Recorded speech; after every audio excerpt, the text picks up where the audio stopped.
Hey folks, Professor Johnson, not in the video this time, just going to be narrating this time. All right, so what we're talking about this week, we're talking about the lexicon. We're talking about terms and icons, history, and a little bit of inspiration. And in the first part of the lecture, we talked about what the lexicon is. The lexicon is the language. It's the language of fashion. It's the words that we use to categorize and classify and describe and inspire folks in their fashion choices and in our designs or in how we put our pieces together. So it's really important that you are fluent in the language of fashion. So that's what we're going to talk about. That's what we're going to talk about here. So let's move to the next slide. The next slide is why it's important to be fluent in the language of fashion, in the lexicon. And communication in the fashion industry is just constant and fast paced, and buyers are continually communicating with showrooms and designers are communicating with suppliers, and stylists are communicating with the stylists and the showrooms and the editors, all of those people. And we communicate visually as creative people. Fashion is a creative discipline. As creative people, we communicate with our words that turn into a visual picture, right? So through our words, we need to pass along that imagery that will get our point across oftentimes verbally before we can really show them what we mean visually, okay? So it's really essential for you as a fashion professional to establish your fluency, right? To understand the lexicon, to have the historical knowledge in the words that go in historical knowledge, words that are in the present, and also some new ways to describe what's happening, in the realm that you are working in. So whether you're a stylist or a buyer or a designer, it's really important to be able to create a really effective image. And oftentimes the words that we use in fashion don't have a fashion background. We use them in context of what we're trying to describe. So the other thing, it's really important that you know how to properly pronounce the names of important fashion designers and design houses, and there are online resources like even YouTube that really can help you pronounce and navigate sometimes those easily mangled names. I was watching a TV show. I can't remember what TV show it was. Oh, it was something on Netflix. It was a reality show, and they were talking about Hermes, and someone asked the person who said Hermes how to spell it because he was not fashionable at all, and he spelled it E-R-M-E-S, and they just laughed at him, and he's like, "What?" He's like, "Is it two E's?" Is it, like he didn't even know that it started with an H, which is, I think, is hilarious. And I joke with my brother because when he was probably 24 or 5. His girlfriend wanted a Louis Vuitton wallet, so he drove down to South Coast Plaza to buy her a Louis Vuitton wallet, but he couldn't find the store, and then he lucked upon or ran into what he thought was the Louis Vuitton. He's like, "Where's Louis Vuitton?" He just didn't get it. So it's really important to be fluent. And if you don't know, like I said, YouTube has plenty of tutorials. Literally you can type in a word and how to pronounce, and you can do that in Google as well. So it's really important that you have that vocabulary, and that you have it early on to accurately and articulately describe clothing. Because as a budding fashion professional, it's really important that you are keeping up with the world of fashion, right? So that's really, really important for you to be fluent in the lexicon. And when we get to zeitgeist, that's a whole nother level of fluency. So we'll get to that in a minute, right? So as a stylist, as a fashion professional, as a fashionista, right? It's really important, like I said, that you keep up with what's happening in the world of fashion. So you're staying abreast of fashion trends, not just American trends, right? Worldwide trends, what are happening in menswear and women's wear and accessories. Athleisure really has taken off in the last 5 years, and even more so because of the pandemic. But it's really also important for you to understand the anatomy of apparel. So you have to be fluent in, some of the technical terminology, but you also have to be fluent in,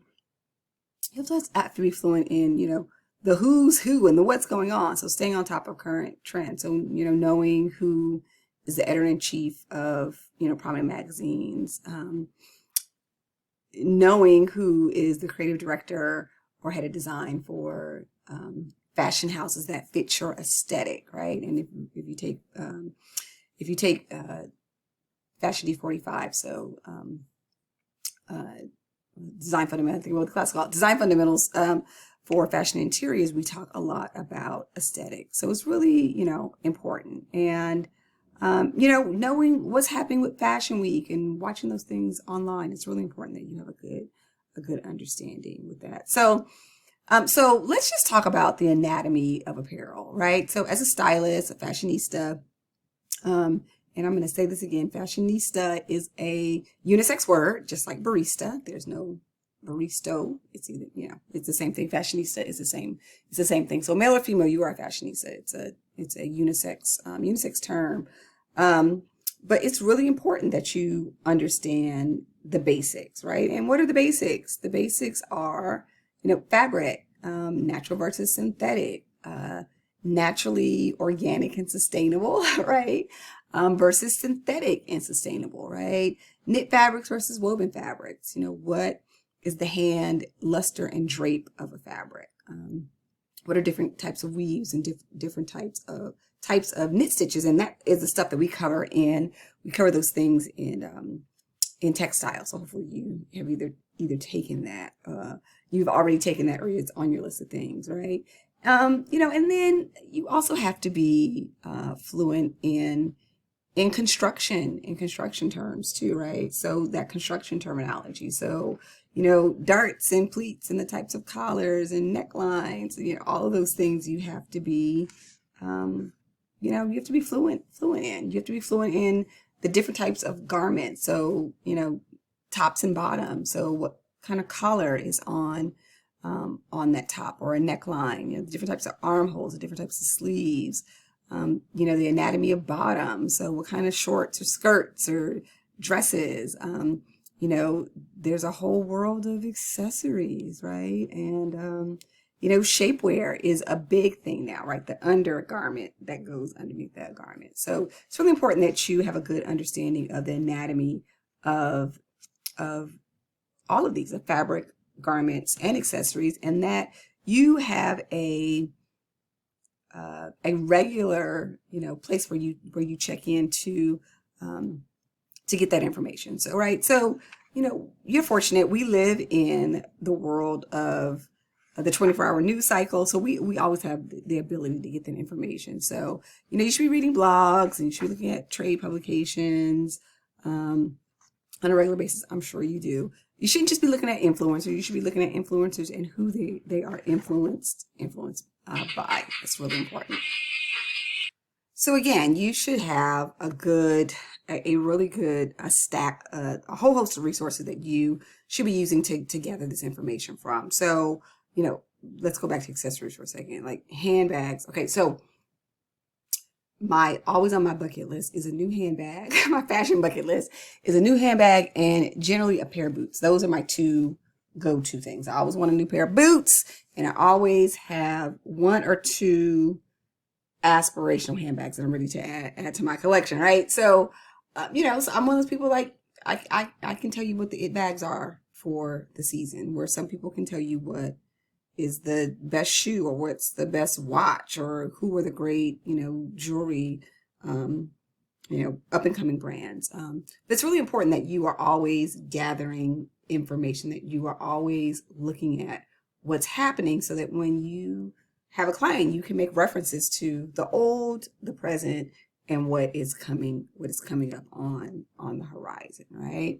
So moving on to the next slide, part of you being fluent in that technical terminology, right? You also need to be you need to know some of the design terminology. So again, we cover these definitions in Fashion Day 45. We talk about design. Well, we talk about developing your design aesthetic, but we talk about that in terms of line, form, shape of garments, space, texture, and pattern. Those are the tactile things. Those are the things that you touch.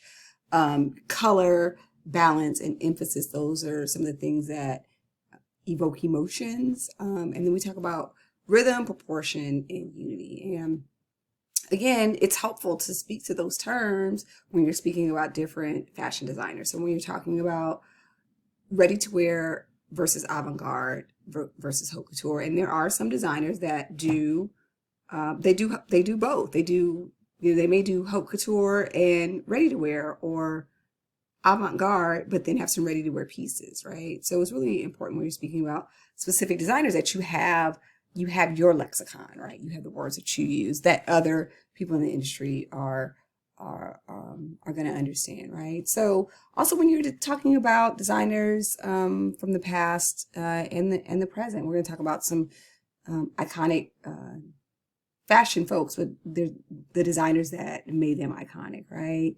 When looking at editorial layouts in magazines and creating your own vision board, right, for a client is really important. And when you just want to differentiate between styles of different designers, these are all words that should be in your lexicon, and we'll be building that lexicon as we go forward in this class. But again, the last part of this lecture is just about some of the A to Z's of design terms, and you will add to your lexicon there.